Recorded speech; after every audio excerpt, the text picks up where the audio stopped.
Victoria Barker, a very, very warm welcome to the Humans versus Retirement podcast. Thank you. I'm very, very excited to be here.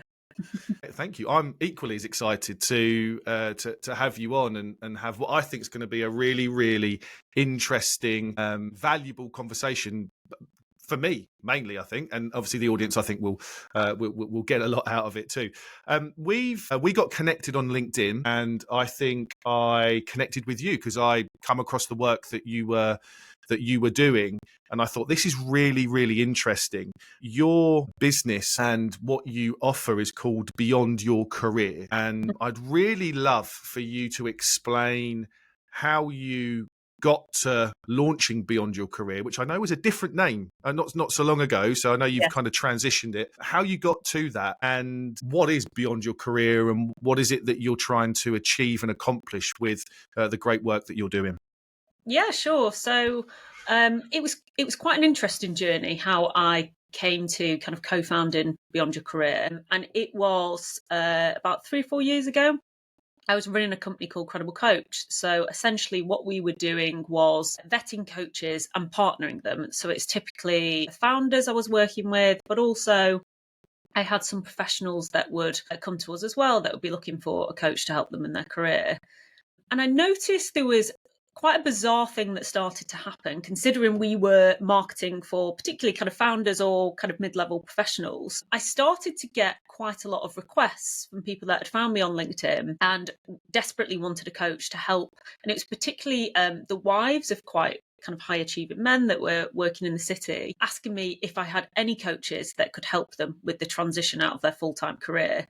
So it wasn't an area that I specialised in, but I always try and find coaches that I can feel confident, recommending. And I noticed that there wasn't a huge amount of people in this area that had specifically had experience with helping people transition out of full-time demanding careers.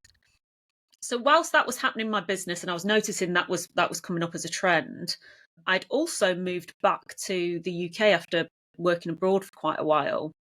And I'd noticed my dad was really starting to struggle with his mental health. And he had left his senior leadership role in banking about 5 years prior.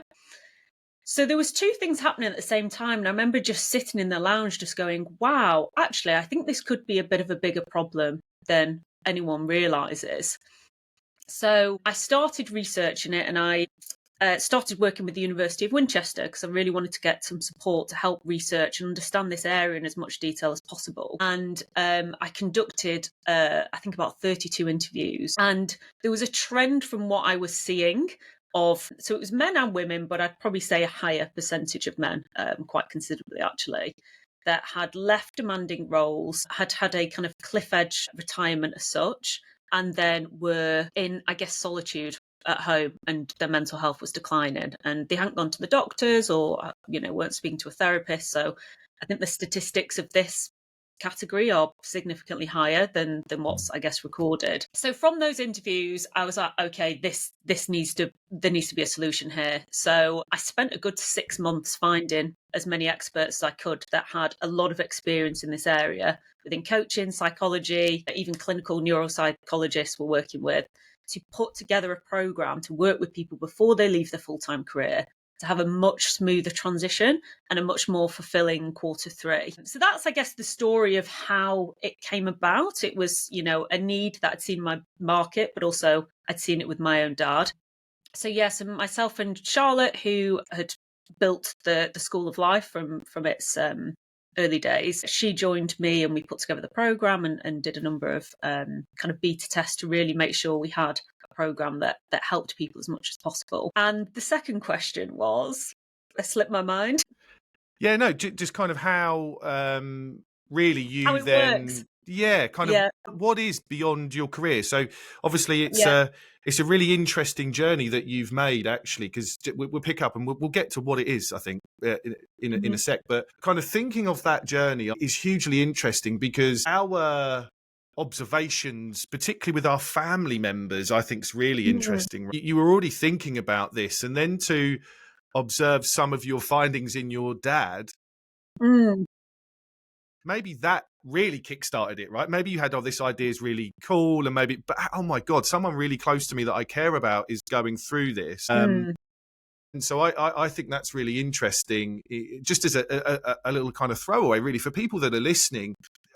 Our parents are a big influence on a number of things for us, but particularly I think when it comes to this stage of life, when it comes to money, when it comes to retirement, when it comes to behaviors and thoughts, our parents are a big influence and kind of what we want to do. So yeah, that was just a really interesting observation. But yeah, tell me more about beyond your career and what it entails for people that are kind of going through the experience. Yeah, so I guess we have a kind of two-pronged approach. One side is the insights that they need. So we talk about psychological transition, the different types of transition. We get them putting a plan together to bolster their kind of 5 key resources. So we focus on everything that's non-financial. It's just a psychological element. Yeah. And then also the other approach, the other kind of aspect we have is connection and community.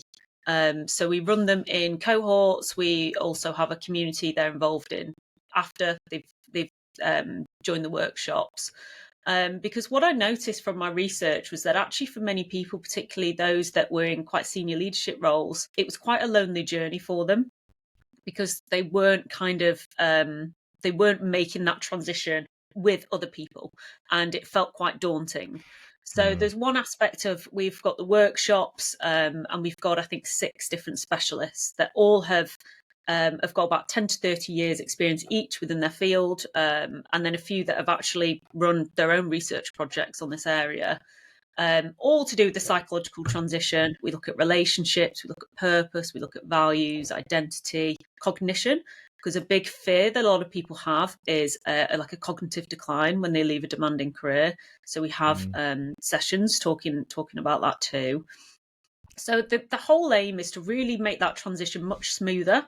So the dip that we see kind of after the honeymoon period is less of a dip and less time in that dip. We can't guarantee, obviously, you won't have a dip. For many people, they do. But for some, that can be a real challenging period that can go on for much longer than it needs to. So the whole aim is really to smooth that transition. And a big thing that we focus on is bridging all your non-financial resources before leaving your career. It just makes it so much easier to get that in place before. But I appreciate for many people, it is challenging when they are working a very demanding career to fit the time in. So we run sessions once a month on Friday lunchtime. And that seems to be the sweet spot of what people can keep free in their diary, but start doing it years before they leave the role. So it's a gradual, they're dipping into this world as and when they can, instead of trying to get all of this information in one once they've left their career, which can be quite overwhelming. So that's our approach. We like to work with people. I mean, we've even had one woman on our program that plans to leave in 15 years, which is, a huge amount of time to really be thinking about it. But it's amazing that she's given it so much thought in advance.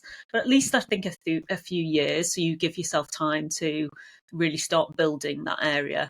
And even we've noticed with people when they start planning for this before they leave their role, years before, they've actually realised sometimes there's things that they want to do in their next stage that their role actually can help them to get experience with and start opening doors with.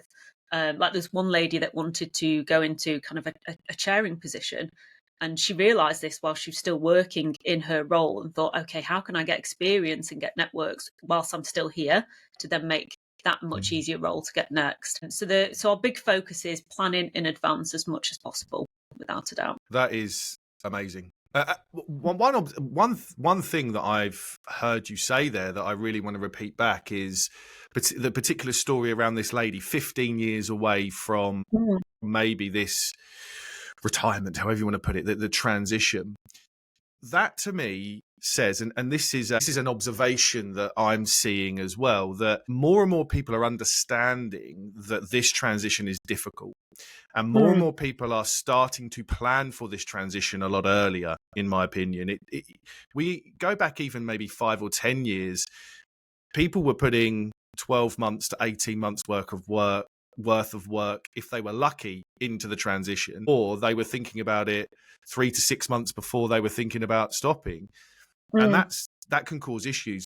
But I do know that more and more people now are 5, 10, maybe even 15 years away, and really thinking about, as you said, what skills have I got now and what skills may I possess in the next 10 or 15 years that I can then use post full-time work. And yeah, it's really lovely to hear, because I do believe that is happening more. And the more and more that we can get this message out there, that this transition that you're going to go through is hugely demanding on you psychologically, mentally, physically, your relation, everything changes. So the more practice, the more preparation you can put into this, the better it's going to be. So I really love that.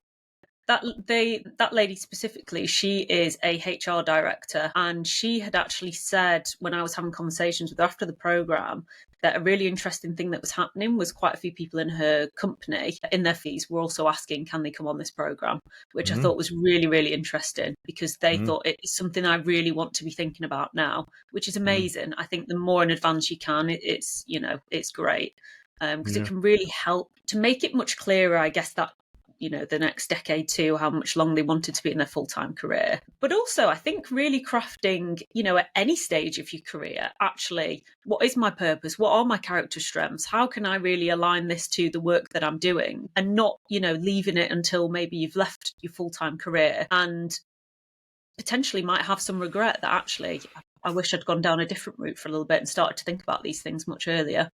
Yeah. Yeah.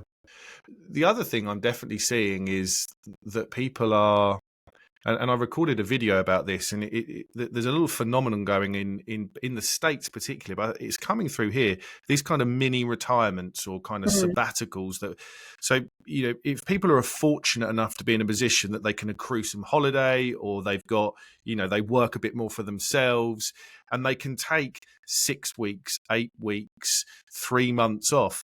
More and more people leading up to thinking about retirement, in the 5 to 10 years, are taking 3 months off, 6 months off to go and trial run this, go and take a longer thing and go, what does this mean? How does our relationships, what would we spend? Where do we want to be? Let's go and see this stuff. And if you start doing that 5 to 10 years out, you're going to have a really good idea about ultimately what you don't want, which I think is more important than what you do want. And we can maybe go into that. You're going to go, oh, I tried that. I thought I'd love to live by the beach and all this stuff, and we spent 6 weeks there and I hated it, right? So, God, good job we didn't do that and move there and sell up and just go, because it would have been a nightmare. So I do believe that's starting to happen as well for a lot of people, and the ability to do that with more years left of your working career is obviously a lot easier. Absolutely, yeah. There was one lady I was speaking to, she took a sabbatical for a year to spend a lot more time with her husband, traveling and going to certain places and taking up the hobbies they wanted to do, to actually go, is this something that I can see myself doing long term? And what they realised was actually that they don't function as well when they spend that much time together. So she then realised, okay, I don't want to go down that route because it's too much for us. However, what's the middle kind of ground with it, to both be either take part-time roles or to have a certain amount of time where both of them out of the house, because it didn't work for them. But they took a year out of their full-time, quite demanding roles just to trial it before leaving, which I think was a great thing. If you're able to do it, absolutely. Yeah. There's one question before we get into kind of the real nuts and bolts of some of this, and you've mentioned a really couple of key words I want to touch on with you, like purpose and identity and why and all. I really want to dig into that with you. But what I'm really interested in, particularly when someone comes from a more academic and research side, right? So your first kind of way into this was research and interviews and doing, I suppose, a lot more of that. Have you, and then working with people that are very academic in different fields. Have you seen or been surprised or shocked, both on the upside and the downside, that the research that you've conducted versus the reality of people's situations? Is there a disconnect? I know the research is saying one thing, but is the reality of the situation dealing with human beings, is it worse is probably the wrong word. Is it more challenging than maybe the research is suggesting when dealing specifically with humans? Because you've got both viewpoints, having spent a good number of years doing the research before actually kind of getting involved and launching beyond your career and working with people. What's your view on that? I honestly don't think there's been enough research that's been done on people leaving demanding careers. There's a huge amount of research done. There's quite a lot on purpose. There's a lot looking at kind of health in retirement. Um, I would say, and I don't want to sound, really doom and gloom, but something that came really apparent to me was I think it's more of a bigger problem and more challenging than the research or anything currently has out there. And I say that purely based on the interviews that I did. It was quite concerning to me, I guess, how many people I felt that many of them were really living in the past a lot with, I used to do this and I used to be this, and they aren't part of a community anymore. They aren't part of their kind of industry anymore. They don't know, they felt very lost. And something from a lot of the research side, and a couple of my coaches have run their own research programs that have, identified that it is, a lot more challenging than maybe people anticipate. But the reality for me with, seeing my dad's experience and also with all the interviews that I conducted was men are significantly more at risk of struggling with this. And I personally think if we were to have honest statistics, it would be much higher than people think, because the people that I spoke to, I was the first person they'd spoken openly about any of this. And it was under the premise of anonymity and helping me to understand this much more. And there was a lot of people that refused to be interviewed as well. But I think from my own kind of experience, and the reason why I then left my last business and was very eager to get to this one, was I actually think it's a much bigger issue than most people realise or any of the research is showing. And I don't want to sound really doom and gloom, because it doesn't have to be. But I think there's a reality to it that I think mental health for people within that demographic, I think, is much higher. But they're not a generation that will go to a therapist or a doctor as much as younger generations. Yeah, it's not doom and gloom. I think we need a sense of reality. We need a sense of fact. We need more people like you and I and others around that are dealing with these people to come out and talk about this stuff publicly. There's not enough, experienced people dealing with dealing with this transition and observing this in real time that are out there talking about it. And I agree. Like I think there's no study that is out there that really shows the challenge of it, because everyone's uniquely human, right? So everyone's going to kind of go through this slightly. But you hit the nail on the head, Victoria, where I think the mental health issues around the generation of people in their mid 50s to say mid 60s. These are people that have been traditionally told to man up, in other words, or, don't show emotions, and you don't go to therapy and you don't talk to people. I mean, I can't tell you how many couples I've had in kind of first, second and third meetings talking about all of this stuff around transitions, and they've been married for 30, 40 years and they've not talked about it. Like they look at each other with blank stares and going, well, you never told me that, and you never told me that. And so they don't even talk to each other about this stuff. So yeah, I totally agree. And it comes back, I think you've mentioned this a couple of times, but the tagline around your business is to transition from a demanding career and build your network. And I think that's a wonderful tagline, because without trying to pigeonhole people into different things, I think that the people, senior professionals with demanding careers where their identity is wrapped up in this, in their career, and as you said, it's kind of what they've done and what they are and what they've been, that transition is going to be a lot more psychologically challenging for them.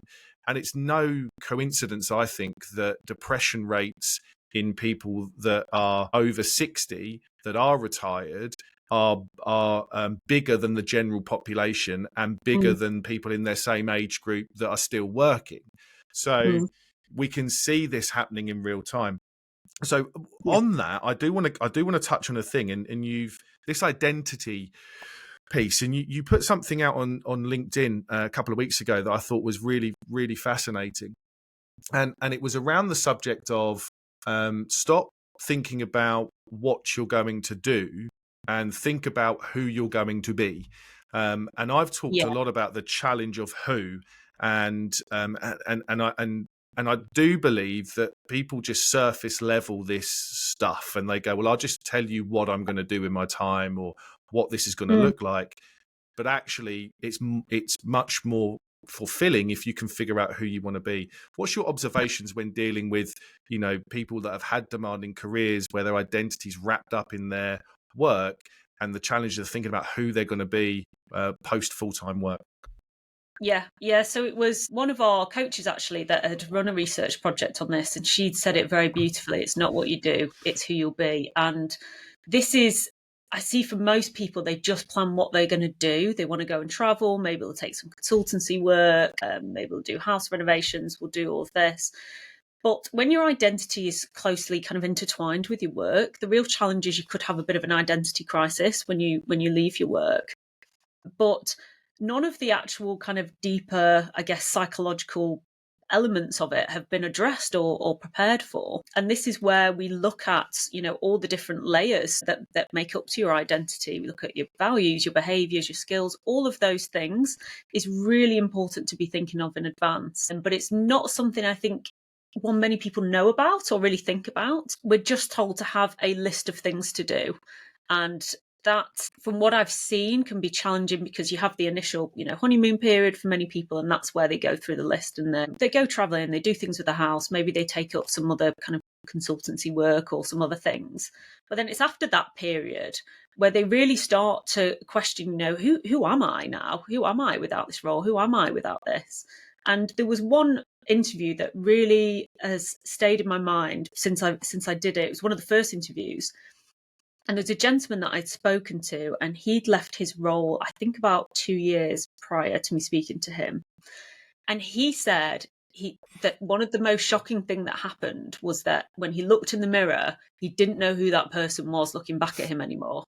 That's how much of an identity shift he hadn't planned for or thought about, to the point where he couldn't even really look at himself because he was like, who am I now?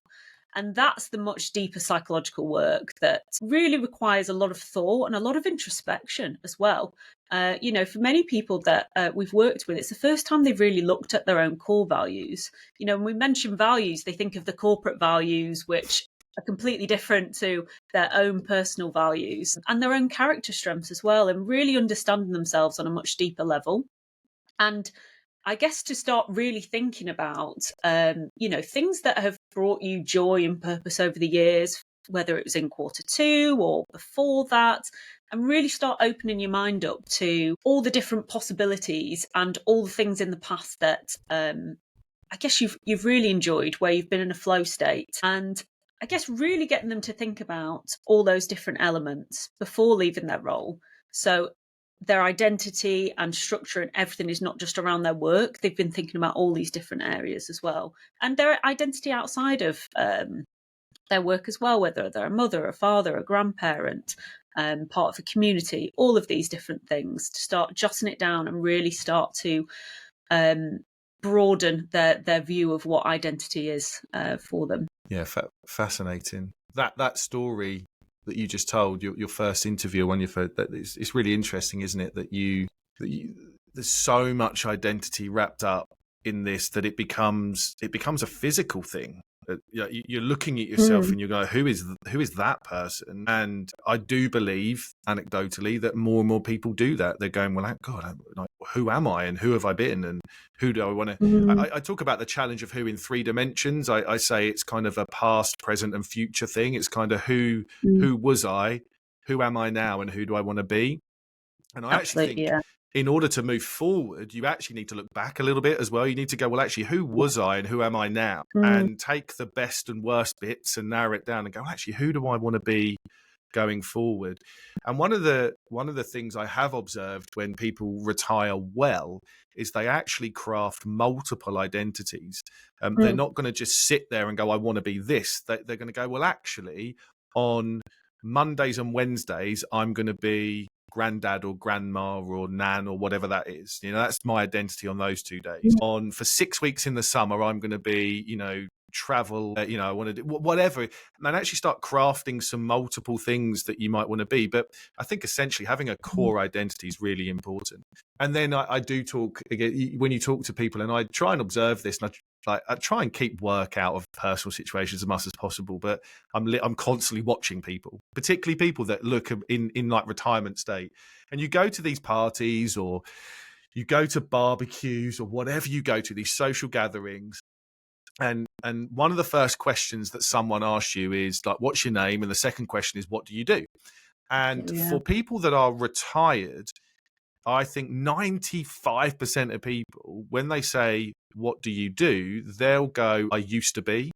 And so it's kind of, they're not even going, I'm retired or that I'm this, because they're going backwards. It's like, oh, I used to be that, because their perception around their purpose and identity and success and everything was still wrapped up in the thing they haven't moved on from. Do you see that a lot? Yeah. We say, don't be a wazzer.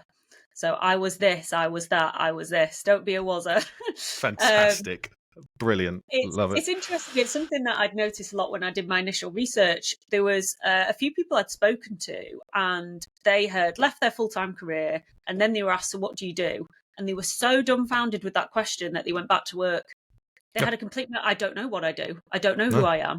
And then went back to work. And I think that's something that we focus on, is answering that question before you leave your role. So for one lady that's just been on our program, she loves rowing. So she says, oh, I'm practicing rowing. And then they get into a conversation about rowing, or, all the various different routes of what you would like to go down. And I definitely think it is something that I noticed a lot in the initial research. That question just completely throws people. And it's something that you're asked very early on.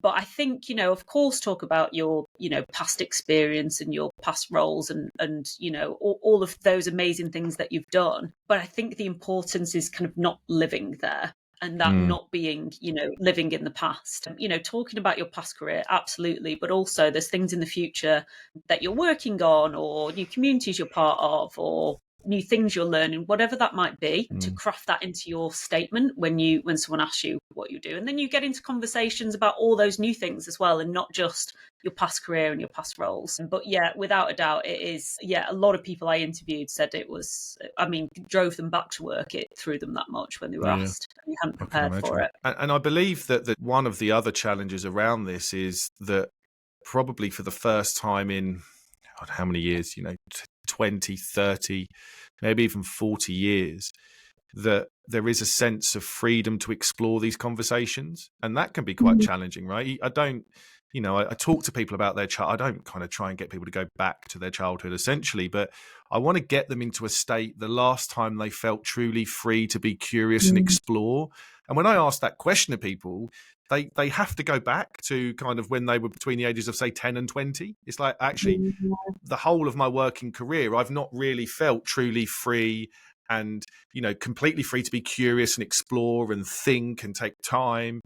And my God, you're unwinding 30 years of habits and behaviors to actually go, well, now you've got to be curious and you've got to have some freedom to explore and think of this thing. And that is huge for so many people. Absolutely. Yeah. And one of the exercises that we do, which I always find really interesting when you hear kind of feedback after someone's done it, is for them to conduct a life review. So they look at every kind of 5 years of their life, things that happened, the feelings, their impacts, the lessons they learn. And it's interesting because then you start to see, for quite a few people, you start to see themes of kind of habits, behaviors, things you wanted to do, but then you couldn't do. Maybe something happened in your life that deterred you from going down a certain route, but now you can look at it with fresh eyes and go, actually, that event shouldn't have changed, this thing that I wanted to do, whatever that might be. Because I think, looking at your whole life and looking at all the different events that have happened for quite a lot of people can actually help them really see, behaviors and patterns, but also things that they would have loved to have done and have given up, or maybe aspirations that they had, but they couldn't because they had responsibilities, they married their kids, their career was really starting to take off. So definitely, I think looking back, and I remember there was one gentleman we worked with, and he was leaving his role as a managing director in a media company, and he was looking to go down the route of kind of non-exec or going down a consultancy, because he's like, this is kind of the path that everyone goes after. And then he really started to think back to his Q2 stage of his life, and he really wanted to be a writer, but he didn't have the kind of business acumen or connections, I guess, to make it a profitable business venture. And he had a moment of, actually, I can do that now. I've got all those connections and the understanding from the business world, but I absolutely love writing. And I think it was a couple of months ago he'd finished his first novel, and he's putting it forward to sell it, to market it as a business, to then support with kind of the coaching aspects after it. So I think definitely looking back also really helps, and understand yourself on a much kind of deeper level. Because I've seen people that have thought of going a certain route after their career, because most people go that route, but actually going, now I've got a chance and opportunity to do something I really love or I've really wanted to do. And also having, I guess, the courage to do it, to do something slightly very, different to what they've been doing before, or maybe what their kind of peers or others do, but actually just doing it and experimenting and not getting too attached to the outcome, and just kind of having that freedom to just explore it and to give it a go. I've seen so many people take up so many different wonderful things that they probably wouldn't have if they hadn't sat and really thought about things they maybe loved doing in the past, but also getting to know themselves on a much kind of deeper level as well. So yeah, it's lovely to see some people go, down so many different routes and really enjoying it as well, and enjoying kind of experimenting and, as you say, just leading with curiosity and allowing yourself to as well. I love the word courage. Courage and bravery are two words that I do think needs to get out there more. And again, if you think about maybe how these people have led, or the life they've led to get where they've got to now, they would have taken some potential risks and been brave and been courageous at certain points. But maybe this perception around retirement is that this is a time when you need to not be that. This is kind of a time when you need to kind of be safe and secure. But actually, this is probably the time when you need to be more courageous and brave about some of those decisions. Or for some people, maybe they've never had to be courageous and brave because they've had these wonderful corporate careers, but it's kind of been fed to them. They might be really good at what they do, but they haven't had to take many, risks essentially to get there. So this is, to be courageous and brave and make some of these bold decisions that have no known outcomes. You're stepping into an unknown. It can be challenging for people. So I love those words. And I love the work you're doing on that. We haven't rehearsed this, but you've set this up beautifully for my next point that I want to make. So thank you very much for that. You talk about how to become something, right? And you mentioned like non-exec stuff. So a lot of people I work with that are very successful talk about NED work or consulting or, doing that thing. And as you said, I think on a lot of occasions it's because they feel like that's what they should do, or they feel like that's the route their friends have taken down or their ex-colleagues. And it's just, once I've stopped that, I'll go and NED or I'll go and consult. But you beautifully put this and you go, well, is that something like you feel like you should do, or is it something you truly want to do? Talk to me about that, because I do think a lot of people just sleepwalk into a thing that they've seen their friends or other work colleagues do, and it hasn't actually truly what they want. Yeah, absolutely. Yeah. And it's interesting actually, because there was a few people we had been working with that support people to get NED roles. And it was a conversation that I'd had with two different people that had said, I feel that so many people start contacting me when they leave their full-time career and desperately want a NED role because that's what they think they should be doing after their career. But they actually don't massively want to do it. But it's just I'll leave my role, go and do NED, or go to consultancy, or go and do etc. And it was interesting because, I'd had a few conversations with people within one of these people's, one of their kind of networks, and he really didn't like his role. He was sick to death of it. He really just didn't like the industry, but he wanted to be a non-exec for, companies within that industry doing similar to his role, because that's what he felt he should do. And it was a moment of just going, but you really don't enjoy it. And he's like, yeah, but what else do I do? So I guess it's kind of thinking like, is that something you actually really want to do? because there's so many different avenues you can go down, and I guess it depends on people's kind of financial needs. But I also get people to question, like, is that your actual financial need, or is it just kind of a, do you actually need that same amount? And I guess that's something you see a lot within your area of work. But I see so many people just wanting to go down that route because that's what they feel they should do. And I definitely think it's worth just really sitting and thinking, is this something I want to do? Because there's so many other options out there, particularly people at this stage of their career. They have so much experience, so many contacts, so much wisdom. There's so many different avenues you can go down. And, for this gentleman in particular, he was quite open and honest, said he didn't enjoy any of it. Why would you carry on pursuing it when you don't particularly need to, just because you feel that that's, what you should be doing? So yeah, definitely having, some time to have some introspection and ask yourself that question, because there is so many different routes to go down. Don't feel that you need to be pigeonholed into doing certain ones because that's what you see other people doing within your position. Here's the thing, right? My observations around this is that people have, people are stepping away from the full-time career at, I would say, kind of peak ability, right? Peak times, right? They've got as much wisdom and knowledge and skills, etc. And that wisdom, knowledge, and those skills are probably as desirable as they've ever been. And actually what then happens is that they realize they can probably do a lot less work for the same money. And that happens. So it's like, oh, well, do you know what? I leave and I'm earning X and I'm working, 5-6 days a week or etc. And I can go and work 5 days a month and I can earn as much, if not more money, because people want these skills. And Absolutely. I think they get blinded by that because they're going, well, this is surely if I'm working less and getting the same amount of money, then I'll just go do it, even if I hate it. And that's a problem. It's a huge problem. Yeah. And, I instantly thought of a gentleman that's just been on the program that we've been doing. He's left his role as a managing director and now he consults for them and gets not the same, but kind of for the amount of hours that he's doing consulting for them, in terms of the amount of hours when you're working full time, it's a really good pay.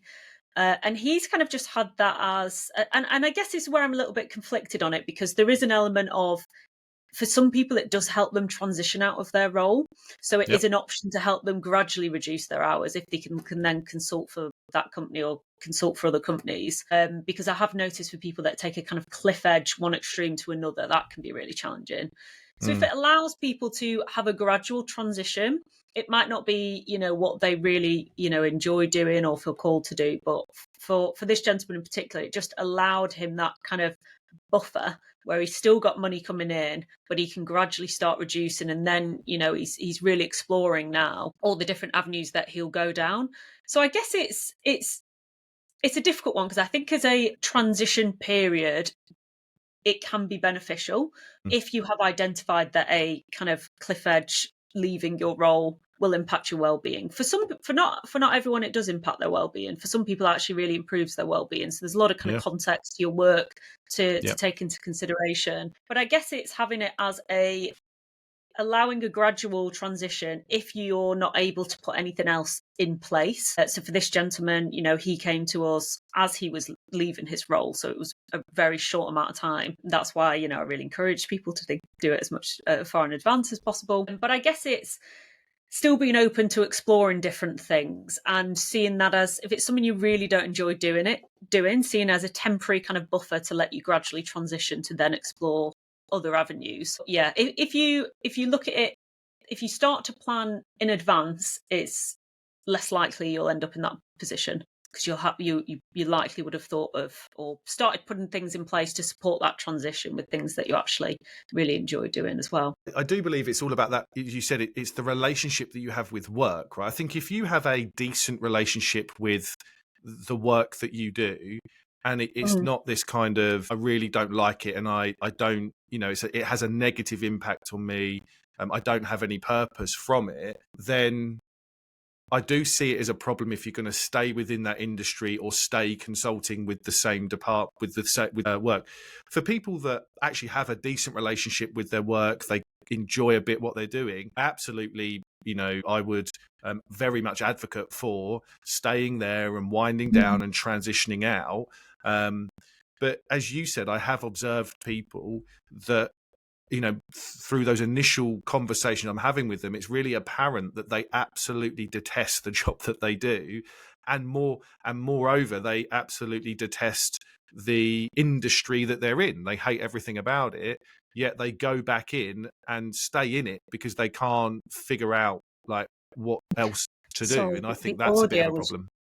Sorry, the audio was just breaking up there. I couldn't hear. Did you? Can you? Yeah, Can you still hear me? That's all Yeah, right. if you could repeat that again, it just broke up in the middle, so I didn't hear your question there. Sorry. Don't worry. We won't. It wasn't a question, so we'll edit that back out. It's fine. We'll go into. It was just an observation about whether you hate your job or not.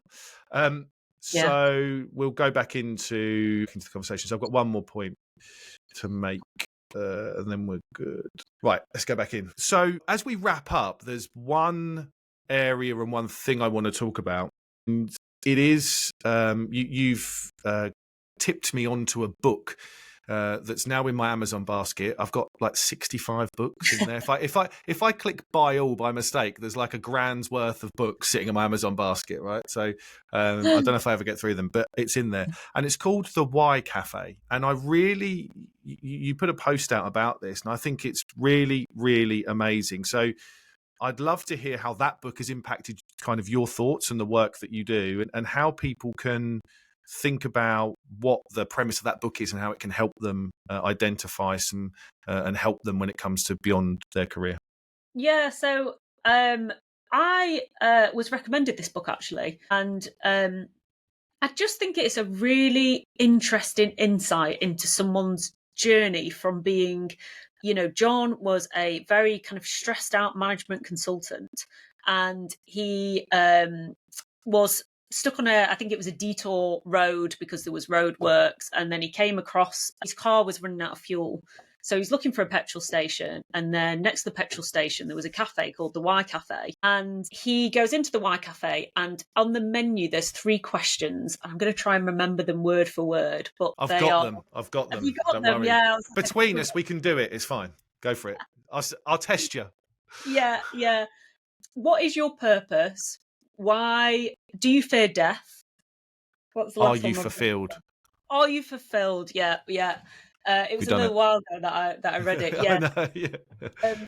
I thought it was really fascinating because he then asked the waitress, why have you got these questions on the menu? And it was the first time in his life he'd sat and just thought, actually, I don't know what my purpose is. I'm not fulfilled. And yes, I do fear death. And the reason that they ask, do you fear death? Is because people that may be going on the script of other people's kind of perceptions or beliefs are not actually in alignment with their own purpose and their own kind of, and it's something the book really emphasizes, that every So single true. person has a purpose of his existence. Mm. And not a huge amount of people have really explored that. So actually, that kind of existential question is brilliant because it really gets you to reflect. If you really fear death, it's because you're not living your life in alignment to how you think you should be, and you might have regrets. And that's what happened to John. And he sat there and really thought, actually, this is not the route I want to be going down at all. So he had left his role and started, I think he realised creativity and adventure was like his core values. So he started pursuing those. He wrote a book, he set up his own business. He's gone down all these different avenues to what he was doing prior. And it was purely because he was stuck down this detour road, went into this cafe and was asked those questions. So I shared that post on LinkedIn because I just thought it was a really brilliant way for people to just sit and ask themselves, they're difficult questions to ask, and to really actually sit there and go, am I fulfilled? Do I know what my purpose is? And not feeling, and this is something I notice from when I talk about purpose, I notice quite a few people get quite panicked. I've not found what my purpose is, and like it's this one thing they need to find. And I think some people also think it's some like worldly achievement as well that they need to kind of conquer. But purpose can be, the smallest of things. The leading with curiosity. I personally think that it's also ways that you can give back. So we have like an exercise where we look at how can you give and how can you grow. And every day, one of the coaches that runs it, he has 2 columns, and every single day he puts a Post-it note. How can I give today? How can I grow? And constantly looking for ways to do that. But definitely taking the time to explore it, but not getting overwhelmed with, they're quite big questions to answer. You might need to come back to them over, a period of time and to be thinking about it. But yeah, it's a brilliant, brilliant book. And it's, for quite a lot of people that I work with, they're in the kind of prior to John getting to the cafe. Yeah. But they're at a point where they know something. They know that there's something more for them, and there's something more in alignment with their values and their strengths and what they want to kind of give back to the world, but they're not quite sure what that is yet. And I think his story, if you get a chance to read it, I just think it's a really wonderful way of kind of encapsulating that journey that he went on to then come to the other side of it and realise, actually, I've got this time now where I can pursue different things and to go and do it and to explore and to experiment. In my opinion, you're 100% right about purpose. I see people trying to craft this all kind of, answer one question, have a eureka moment, come up with their purpose and live it. And for some people, maybe a bit like John and others, there is a moment that you have that can help really define that purpose. But for many, or the majority, it takes trial and error. And we need to kind of just work through our purpose. And as I said kind of at the start, I'm a massive fan of kind of stop doing lists and anti-goals and things like that. This kind of find out what you don't like. One of the questions I ask for people with clients that I work with is, what have you observed in other people's retirements that you don't want to happen to you? Or what are the things that you don't want to feel? What are the things that you don't want? That question often gets more airtime and there's more answers to that question than what are your goals. Goals are just super, everyone has the same goals, right? And actually no one can explore those goals really with any depth, I believe, really. And goals are just guesses, right? No, I mean, who knows? But if we can say, well, actually, and what is it that you've observed? They go, my parents done this and I don't want to be like that. I saw my friend hoard a load of money and not define his purpose and didn't do this and then passed away early and went back to work and all. And then so you can craft this, well, okay, that's cool. Now we can start to navigate some of this. So I'm a big, I just think we need a period of grace when it comes into this and go, well, let's just have time to work through and define. And it might take 6 months, 12 months, a year. You may never find your true purpose, but if you have a go at it and you're along the way having enjoyment and being fulfilled, then that's okay. Absolutely, yeah. And it's interesting when you're saying kind of, I guess, looking at the anti-goals. We also do that when we're looking at our values, because sometimes people are looking at this big sheet of values going, what are my top 5 values? So we ask questions, when you get to the end of your life and you look back, how do you want to be remembered, and look at all these different ones. But a few questions that we ask is also, think of times that you've been really angry. What was going on there? Think of things that upset you. Think of all these different areas, because behind it, there's a value there. There's something that you feel very, very strongly about that could give you an indication of what's important to you as well. So not just focusing, I guess, when initially people look at values, they'll be looking at all the positive traits. Also, look, asking yourself things that you really don't want to happen, things that do make you angry, upset, more so, I guess, than other people as well. Because in that, you can find kind of, I guess, nuggets of wisdom of, this is something that's really important to me. This is something I'm passionate about.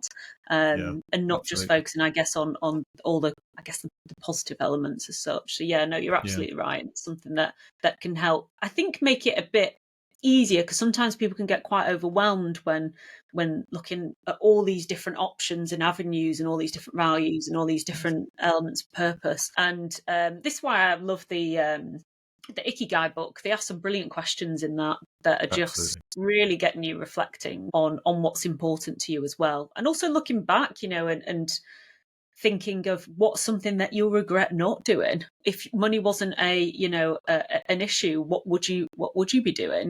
Really asking yourself a number of questions to, I guess, to trigger those thoughts, instead of just looking at a blank paper and thinking, right, okay, I need to come up with a purpose. You know, it's Yeah. can be quite daunting. Yeah.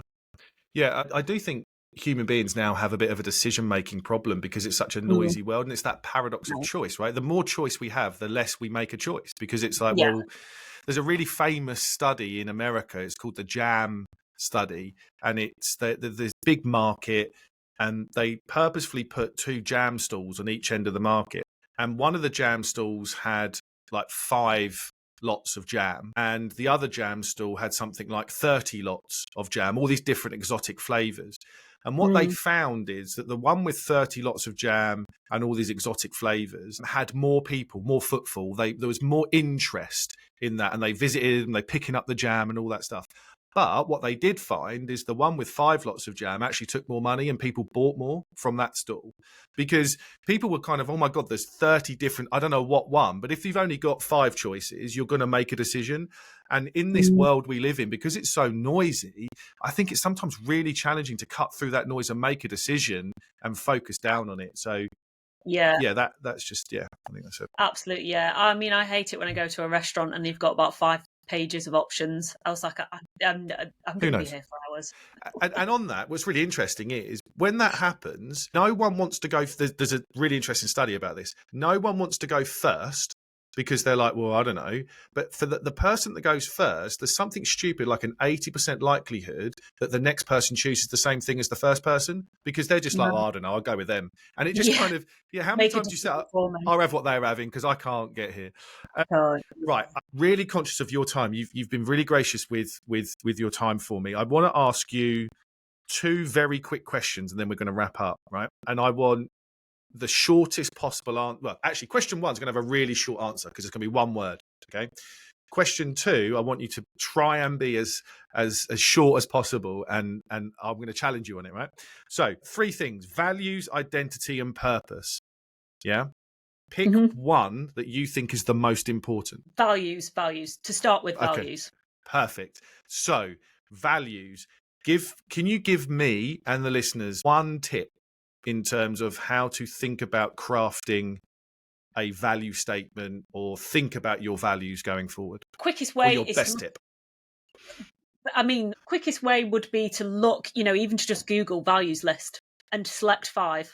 Just select Amazing. 5 from that sheet that really appeal to you, and then put into Google maybe questions to help me find my values. But absolutely, first of all, looking at a list of them, because there'll be certain ones you're drawn to versus others. What an amazing tip. So everybody listening, go and do that. Values first.